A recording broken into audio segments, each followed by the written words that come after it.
Tsy ankilan'izay kosa dia tsikatra manao tovakana ny fanambarana ofisialy amin'ny filatsahan'ny fidiana amin'ny fifidianana filoham-pirenena. Anisany anana kandida amin'ny fifidianana ho izay tanterahana amin'ny fahavalon'ny volana Mai 2024 izao ary moa ny antoko PRM. Vola avy amin'ny sariny Tsiry Rakotarson. Ny professeur Ralston Roger no candidat tolotry ny antoko parti républicain malagasy na PRM amin'ny fifidianana filoham-pirenena izay ho tanterahana amin'ny taona 2024. Androany nandritra ny fionana tamin'ny mpanao gazety izay tanterahana tetsy amin'ny maestro Betongolo no nanambararana tamin'ny fomba ofisialy ny filatsahan'ity pahay-toekarena ity amin'izay fifidianana filoham-pirenena izay. Ankoatra mampahay-toekarena azy no sady mpampianatra mpikaroka dia manana traikefa maro tamin'ny sehatra politika ny professeur Ralston Roger. Namorona ny antoko parti républicain malagasy na PRM izy tamin'ny taona 2027 ary tao anatin'ny rafim-panjakana ny fandimy teto amin'ny firenena nanomboka tamin'ny fitondran'ny Amiraly Ratsiraka. Nandalo ny tetezamita tamin'ny taona 2027 niara-dia tamin'ny professeur Xavier Albert. Amin'izao fotoan'izao dia mpikambana eo anivon'ny CST izy no sady mpitarika ihany koa ny vondrona politika, hery politika mitambatra na HPM. Ny antony tena nakaiky dia sotra.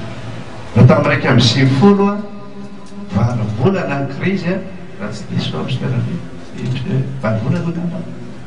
Nefa rehefa nanarina toekarena izay tao azy ampanotsaina momba macroéconomie roa taona voatafarina le firenena.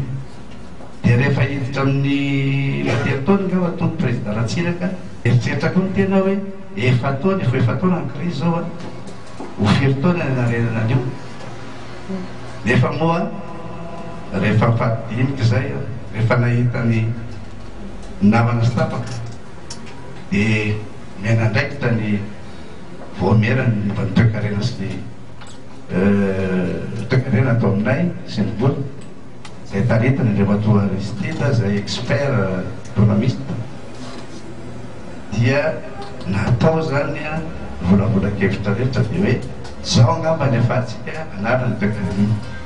Mazana le izy ary azobe riska be mihitsy satria tena ho sarotra ny anareo za tena miteny amintsika fa ho sarotra tena sarotra.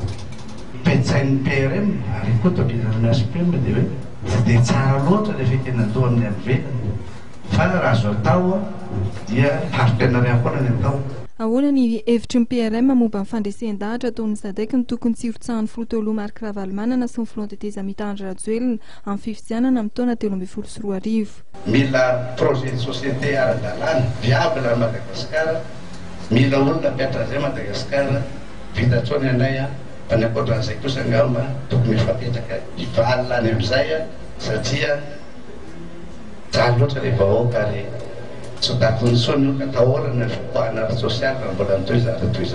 ny PRM izay efa manana ny vina-piarahamonina ary anaty tanteraka Congrès national ny volana janoary ho avy izao.